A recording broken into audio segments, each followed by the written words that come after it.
উপরের পৃথিবীতে তখন মাগরিবের আজান প্রতিধ্বনিত হচ্ছে, আল্লাহু আকবার আল্লাহু আকবার। আর ঠিক সেই মুহূর্তে মাটির ৩.৫ হাত নিচে এই ছোট্ট কুঠুরিতে হঠাৎ করে জ্বলে উঠল এক অদ্ভুত মায়াবী সোনালি আলো। একজন রোজাদারের কবরে আজ তার জীবনের প্রথম ইফতার। কিন্তু কি আছে এই মাটির নিচের ইফতারের প্লেটে? জান্নাতের শিশির ভেজা খেজুর আর সুশীতল শরবত, নাকি জাহান্নামের টকবগে আগুন আর রক্ত? পৃথিবীর বুকে আপনার পরিবার যখন চোখের পানি মুছতে মুছতে ইফতার করছে, তখন মাটির নিচে আপনার সাথে কি ঘটছে? আজ আমরা সাক্ষী হব এমন এক শিহরণ জাগানো মুহূর্তের, যা আপনার নিঃশ্বাস আটকে দেবে। চলুন শুরু করি কবরের ভেতর থেকে সরাসরি সেই রহস্যময় ইফতারের কাহিনী। রমজান মাস চলছে, আপনিও আজ রোজা রেখেছেন। আসরের নামাজের পর জায়নামাজে বসেই হয়তো একটু চোখ বন্ধ করেছিলেন, অথবা ক্লান্ত শরীরে বিছানায় একটু গা এলিয়ে দিয়েছিলেন। হঠাৎ বুকের বাঁ পাশে একটা মৃদু ব্যথা, অথবা একটা অজানা দমবন্ধ করা অনুভূতি। কিছু বুঝে ওঠার আগেই আপনার চোখের সামনে পৃথিবীর চেনা আলো, ঘরের দেওয়াল, প্রিয় মানুষের মুখ সব কিছু যেন ধোঁয়ার মতো মিলিয়ে যেতে শুরু করল। কিন্তু আসলেই কি সব নিভে গিয়েছিল? না। আপনি চোখ খুলে দেখলেন আপনি এক অচেনা, অসামান্য সুন্দর আলোকিত জগতে প্রবেশ করেছেন। আপনার চারপাশে দাঁড়িয়ে আছেন খুব শান্ত, মায়াবী চেহারার কয়েকজন মানুষ।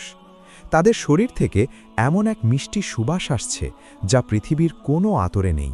আপনি বুঝতে পারলেন আপনার সময় শেষ। আজরাইল এসেছেন অত্যন্ত সম্মানের সাথে আপনার রূহ বা আত্মাকে নিয়ে যেতে। একটি গাছের পাতা থেকে এক বিন্দু শিশির যেমন খুব শান্তভাবে গড়িয়ে পড়ে, ঠিক তেমনি খুব আলতো করে, কোনো কষ্ট ছাড়াই আপনার আত্মাকে শরীর থেকে বের করে নেওয়া হলো। কিন্তু এর পরের মুহূর্তটাই আপনার জীবনের সবচেয়ে ভয়ঙ্কর আর একাকিত্বের। আপনাকে যখন গোসল করিয়ে কাফন পরানো হলো, আপনি ওপর থেকে সব দেখছিলেন। আপনার প্রিয় মা হাউমাউ করে কাঁদছেন, বাবা পাথর হয়ে বসে আছেন, আপনার প্রিয় মানুষেরা ডুকরে কেঁদে উঠছে। আপনি তাদের জড়িয়ে ধরে চিৎকার করে বলতে চাইলেন, আরে কেঁদো না, আমি তো এখানেই আছি। কিন্তু কেউ আপনার কথা শুনল না। বন্ধুরা আপনাকে খাটিয়ায় তুলে কাঁধে নিল, গোরস্থানে নিয়ে আপনাকে মাটিতে শুইয়ে দিয়ে বাঁশ বিছিয়ে দিল। তারপর ঝুপ ঝুপ করে মাটি পড়ার শব্দ, প্রতিটি মাটির দলা যেন আপনার বুকের উপর হাতুড়ির মতো আঘাত করতে লাগল। কিছুক্ষণের মধ্যেই পৃথিবীর সব কোলাহল চিরতরে হারিয়ে গেল। সবাই আপনাকে এই গহীন অন্ধকারে একা ফেলে চলে গেল। ওপর থেকে হেঁটে চলে যাওয়া আপনার সবচেয়ে কাছের মানুষদের পায়ের শব্দগুলো ধীরে ধীরে দূরে মিলিয়ে গেল। আপনি এখন মাটির নিচে, কিন্তু কবর তখন ঘুটঘুটে অন্ধকার নয়। মাটির দেওয়াল থেকে এক স্নিগ্ধ মায়াবী নীলচে আলো বের হচ্ছে। আপনার আত্মা আপনার নিজ শরীরে আবার ফিরিয়ে দেওয়া হয়েছে। আপনি উঠে বসার চেষ্টা করলেন। আপনার মাথার থেকে একটু ওপরেই মাটির ছাদ, ডানে মাটি, বামে মাটি। আপনার খুব তৃষ্ণা পেয়েছে। সারাদিন রোজা রাখার পর তৃষ্ণায় গলা ফেটে যাচ্ছে। ঠিক সেই সময় ওপর থেকে, অনেক দূর থেকে ভেসে আসলো মাগরিবের আজানের শব্দ। আপনার মনে পড়ে গেল, আরে পৃথিবীতে এখন তো ইফতারের সময়। আপনার মা তো এখন ডাইনিং টেবিলে আপনার কথা ভেবে কাঁদছেন, আর আপনার প্রিয় খাবারগুলো নিয়ে বসে আছেন। কিন্তু এখানে এই গহীন একাকিত্বে আপনাকে কে এক গ্লাস পানি দেবে? আপনার ইফতার কিভাবে হবে? হঠাৎ কবরের পরিবেশটা আচমকা বদলে যেতে শুরু করল। সোনালি আলোটা একটু লালচে হয়ে উঠল। মাটির দেয়ালগুলো যেন থর থর করে কেঁপে উঠল। আপনার মনে হলো বাতাসটা অনেক ভারী হয়ে গেছে। হঠাৎ আপনার সামনে মাটি ফুঁড়ে উপস্থিত হলো দুজন বিশাল আকৃতির ফেরেশতা, মুনকার এবং নাকির। তাদের চোখগুলো তামার হাঁড়ির মতো জল জল করছে, হাতে বিশাল এক লোহার হাতুড়ি। তাদের দেখে আপনার আত্মকম্প শুরু হয়ে গেল।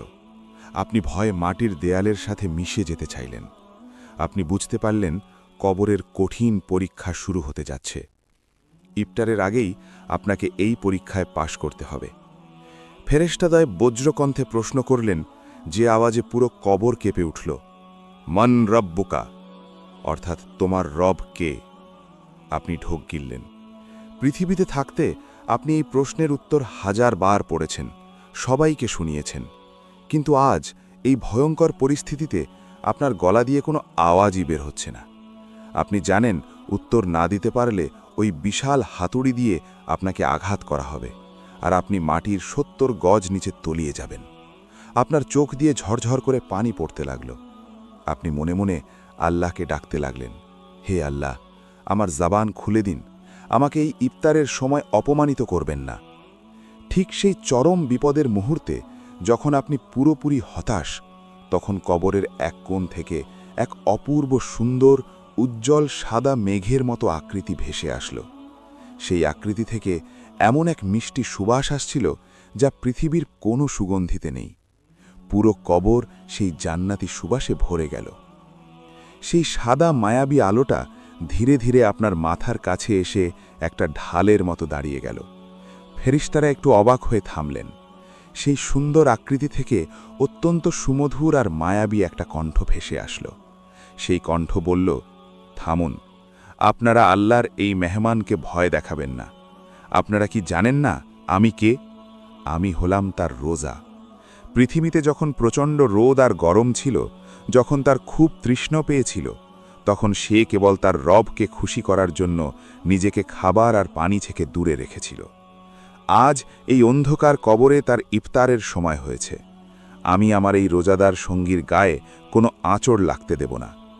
আপনি অবাক হয়ে আপনার রোজার দিকে তাকিয়ে রইলেন। আপনার চোখ দিয়ে অনবরত অশ্রু ঝরছে। আহ, পৃথিবীতে যে রোজা রাখার জন্য আপনি এত কষ্ট করেছেন, আজ সেই রোজাই আপনার সবচেয়ে বড় বন্ধু হয়ে দাঁড়িয়েছে আপনার এই প্রথম ইফতারের মুহূর্তে। রোজার সেই মায়াবী আলো থেকে এক বিন্দু সুশীতল জান্নাতি শরবত যেন আপনার ঠোঁটে এসে পড়ল। আপনার সারাদিনের তৃষ্ণা, কবরের ভয় সব যেন এক নিমেষেই দূর হয়ে গেল। আপনার জীবনের সেরা ইফতার সম্পন্ন হল এই মাটির নিচে।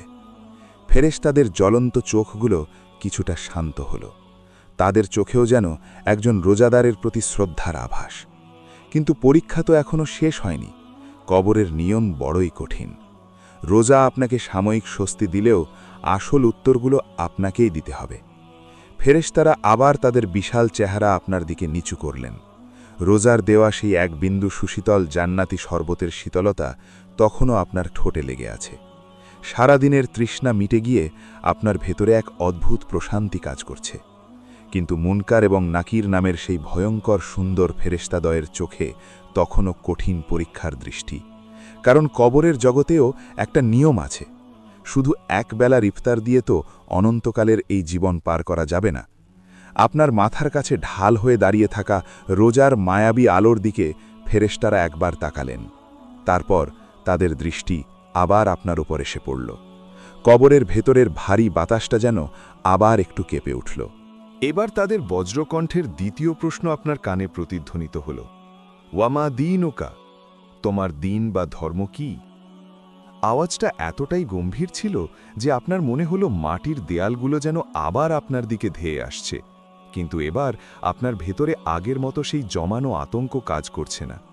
তবুও ভয়ঙ্কর এই ফেরেশতাদের সামনে জবান দিয়ে কথা বলা এত সহজ নয়। আপনি উত্তর দেওয়ার জন্য ঠোঁট নাড়ানোর চেষ্টা করলেন। ঠিক সেই মুহূর্তে আপনার ডান দিক থেকে এক অপূর্ব স্নিগ্ধ সবুজ রঙের আলোর রেখা ফুটে উঠল। সেই আলো যেন ভোরের প্রথম সূর্যের আলোর চেয়েও পবিত্র। আলোটা ধীরে ধীরে আপনার ডান পাশে এসে একটা সুউচ্চ পিলারের মতো দাঁড়িয়ে গেল। সেই আলো থেকে ভেসে আসলো এমন এক সুবাস যা পৃথিবীতে বৃষ্টির পর ভেজা মাটির গন্ধের চেয়েও 1000 গুণ বেশি শান্তির। সেই সবুজ আলো থেকে এক অত্যন্ত গম্ভীর অথচ মায়াবী কণ্ঠস্বর ভেসে আসলো। সে ফেরেশতাদের উদ্দেশ্য করে বলল, আপনারা একটু দূরে দাঁড়ান। আমার এই সঙ্গীকে আর কোনো ভয় দেখাবেন না। আপনারা কি তাকে চেনেন না? আমি হলাম তার নামাজ। আপনি বিস্ময়ে আপনার ডান দিকে তাকিয়ে রইলেন। নামাজের সেই আলো বলতে লাগল, পৃথিবীতে যখন চারদিকে কনকনে শীতের রাত ছিল, সবাই যখন গরম লেপের নিচে আরামের ঘুমে আচ্ছন্ন, তখন আমার এই সঙ্গী কেবল তার রবের ডাকে সাড়া দিয়ে হিম শীতল পানিতে উজু করেছিল। ফজরের আজান শুনে সে বিছানা ছেড়ে মসজিদে ছুটে গিয়েছিল। তীব্র গরমে কাজের শত ব্যস্ততার মাঝেও যখন জোহরের আজান হয়েছে, সে তার সব কাজ ফেলে কপালে মাটি ছুঁয়ে সেজদায় লুটিয়ে পড়েছে। আজ এই মাটির নিচে এই গহীন অন্ধকারে আমি তাকে এক চুল পরিমাণও কষ্ট পেতে দেব না। তার ডান দিকের সব সুরক্ষা আজ থেকে আমার। আপনার চোখ থেকে টপ টপ করে আনন্দের পানি গড়িয়ে পড়তে লাগল। পৃথিবীতে যে নামাজ পড়তে গিয়ে আপনার কখনো কখনো অলসতা লাগত, আজ সেই নামাজ আপনার সবচেয়ে শক্তিশালী রক্ষাকর্তা হয়ে দাঁড়িয়েছে। আপনার ডান দিকটা এখন পুরোপুরি সুরক্ষিত। ফেরেশতারা এবার কিছুটা পিছিয়ে গেলেন। তাদের হাতের বিশাল লোহার হাতুড়িটা ধীরে ধীরে নিচে নেমে আসলো। তাদের চোখের সেই আগুনের আভা এখন অনেকটাই স্নিগ্ধ হয়ে এসেছে। কিন্তু শেষ পরীক্ষা এখনও বাকি, সবচেয়ে গুরুত্বপূর্ণ এবং সবচেয়ে বড় পরীক্ষা। ফেরেশতার দল এবার আপনার সামনে এমন একজনের নুরানি, ঝলমলে এবং অতুলনীয় সুন্দর চেহারা মোবারক তুলে ধরলেন, যার দিকে তাকালে চোখ ফেরানো যায় না। এমন মায়াবী চেহারা আপনি পৃথিবীতে আর কখনো দেখেননি। ফেরেশতারা তাদের তৃতীয় এবং শেষ প্রশ্নটি করলেন, মান হাদার রাজুলুল্লাযী বুআইসা ফীকুম?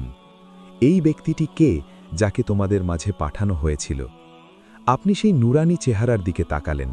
আপনার হৃদয়টা এক অদ্ভুত ভালোবাসায় পূর্ণ হয়ে গেল। আপনার ভেতর থেকে এমনিতেই উত্তর বেরিয়ে আসতে চাইল, কিন্তু তার আগেই আপনার বাঁ দিক থেকে এবং আপনার পায়ের দিক থেকে আরও দুটি অসম্ভব সুন্দর আলো এসে আপনার চারপাশে একটা সম্পূর্ণ বৃত্ত তৈরি করে ফেলল। বাঁ দিকের আলোটি ছিল আপনার দেওয়া জাকাত এবং দান সাদকা। সে মায়াবী কণ্ঠে বলে উঠল, আমি তাকে রক্ষা করব। পৃথিবীতে সে গরিব দুঃখীকে নিজের উপার্জিত সম্পদ থেকে দান করেছিল, আজ আমি তার ঢাল। আর পায়ের দিক থেকে আসা আলোটি ছিল সবচেয়ে উজ্জ্বল। সেই আলো থেকে ভেসে আসলো পবিত্র কোরআনের সুর। সে বলল, আমি তার কোরআন তেলাওয়াত। পৃথিবীতে সে রাতের অন্ধকারে ফজরের পর আমাকে বুকে জড়িয়ে তেলাওয়াত করেছিল। আজ আমি আমার এই সঙ্গীর জন্য আল্লাহর দরবারে সুপারিশকারী হয়ে এসেছি। তাকে সসম্মানে জান্নাতের পথ দেখিয়ে দিন। রোজা, নামাজ, দান সদকা আর কোরআন, এই চার আমলের আলোয় আপনার অন্ধকার কবরটা যেন ঝলমল করে উঠল। মাটির সেই সোঁদা ভ্যাপসা গন্ধ দূর হয়ে পুরো কবর জান্নাতের মেসকে আম্বরের সুবাসে ভরে গেল। আপনার চোখ দিয়ে অঝরে পানি ঝরছে, কিন্তু এ পানি ভয়ের নয়, এ পানি চরম প্রশান্তির। আপনি এবার ফেরেশতাদের চোখের দিকে তাকিয়ে খুব স্পষ্ট, শান্ত এবং মিষ্টি স্বরে সেই শেষ প্রশ্নের উত্তর দিলেন, হুয়ার রাসূলুল্লাহ সাল্লাল্লাহু আলাইহি ওয়াসাল্লাম। তিনি আল্লাহর রাসূল সাল্লাল্লাহু আলাইহি ওয়াসাল্লাম। আপনার এই উত্তর শোনার সাথে সাথে মুনকার এবং নাকিরের চেহারায় এক অপূর্ব হাসির রেখা ফুটে উঠল। তারা অত্যন্ত সম্মান আর আদরের সাথে আপনাকে বললেন, আমরা জানতাম তুমি এই উত্তরই দেবে। তুমি পৃথিবীতেও একজন মুমিন ছিলে, আর আজ এই কবরেও তুমি একজন সফল মুমিন। ফেরেশতারা এই কথা বলার সাথে সাথেই কবরের সেই ৩.৫ হাতের দেয়ালগুলো হঠাৎ করে আপনার চোখের সামনে থেকে দূরে, বহু দূরে সরে যেতে লাগল। যত দূর আপনার দৃষ্টি যায়, তত দূর পর্যন্ত কবর প্রশস্ত হয়ে গেল। মাটির সেই বিছানাটা বদলে গিয়ে সেখানে বিছিয়ে দেওয়া হলো জান্নাতের রেশমি গালিচা। আপনার মাথার ওপর থেকে একটা অদৃশ্য পর্দা যেন সরে গেল, আর সেখানে খুলে দেওয়া হলো জান্নাতের দিকে একটি সুবিশাল জানালা। সেই জানালা দিয়ে জান্নাতের শীতল সুগন্ধিযুক্ত বাতাস আপনার কবরে প্রবেশ করতে শুরু করল। জান্নাতের সেই অপরূপ সৌন্দর্য দেখে আপনার চোখ জুড়িয়ে গেল। ফেরেশতারা খুব নরম কণ্ঠে আপনাকে বললেন, এবার তুমি ঘুমিয়ে পড়ো। ঠিক যেভাবে একজন নতুন বর বা কনে পৃথিবীর বুকে বাসর রাতে নিশ্চিন্তে ঘুমায়, ঠিক সেভাবেই তুমি ঘুমিয়ে পড়ো। কিয়ামতের সকাল পর্যন্ত আর কেউ তোমার এই শান্তিতে ব্যাঘাত ঘটাবে না। মুনকার এবং নাকির ধীরে ধীরে বিদায় নিলেন, আর আপনার চারপাশে প্রহরী হিসাবে জেগে রইল আপনার রোজা, আপনার নামাজ আর আপনার তেলাওয়াত করা কোরআন। আজকের ইফতারটা আপনার জীবনের সর্বশ্রেষ্ঠ ইফতার, কারণ আজকের এই ইফতারের তৃপ্তি কোনো খাবারের নয়, বরং এই তৃপ্তি হলো রবের সন্তুষ্টির, এ তৃপ্তি হলো অনন্তকালের সফলতার।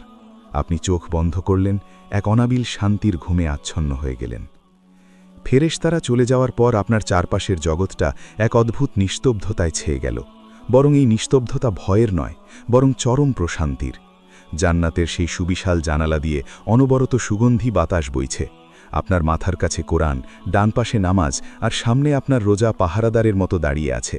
আপনি এক অনাবিল নিশ্চিন্ত ঘুমে আচ্ছন্ন হয়ে পড়লেন।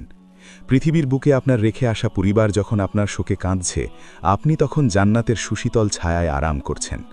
আপনার কাছে সময় যেন থমকে গেছে। হাজার হাজার বছর আপনার কাছে মনে হবে যেন জোহরের পর একটু ঘুমিয়ে আসর পর্যন্ত বিশ্রাম নেওয়ার মতো।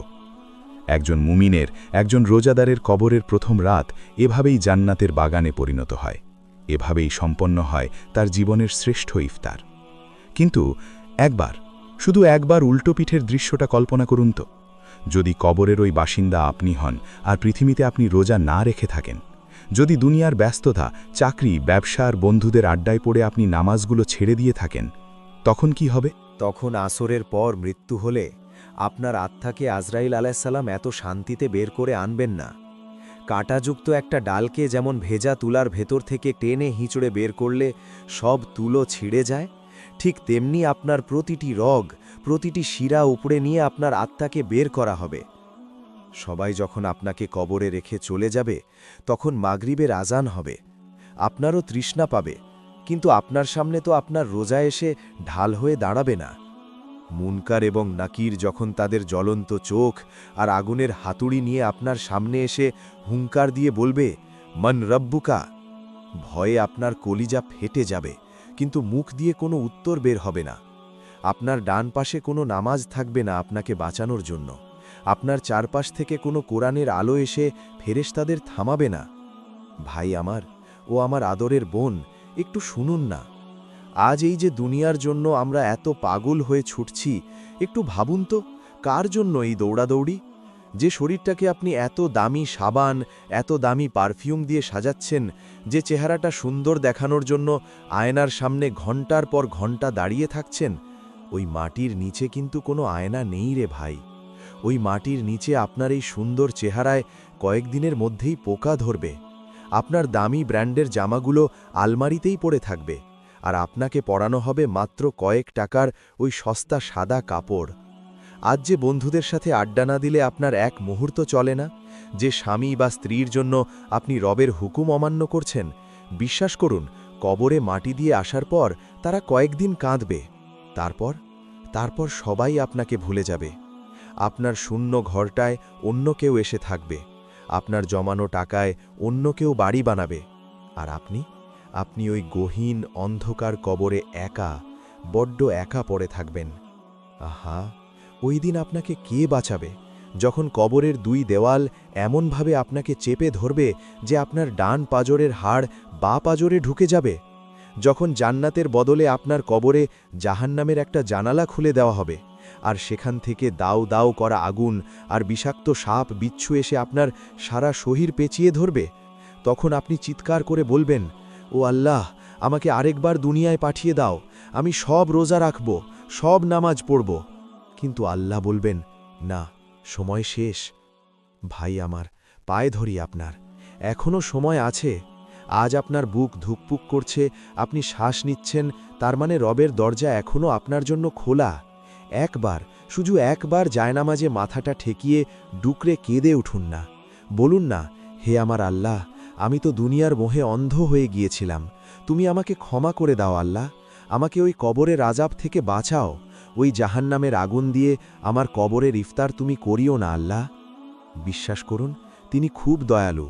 আপনার চোখের এক ফোঁটা পানি মাটিতে পড়ার আগেই তিনি আপনার সব গুনাহ মাফ করে দেবেন, আপনার কবরটাকেও তিনি জান্নাতের বাগান বানিয়ে দেবেন। আসুন না ভাই, আমরা ফিরে যাই আমাদের রবের দিকে, ওই মাটির ঘরের প্রস্তুতি নিই, যেখানে আমাদের অনন্তকাল থাকতে হবে। আল্লাহ আমাদের সবাইকে কবরের আযাব থেকে হেফাজত করুন। আমিন।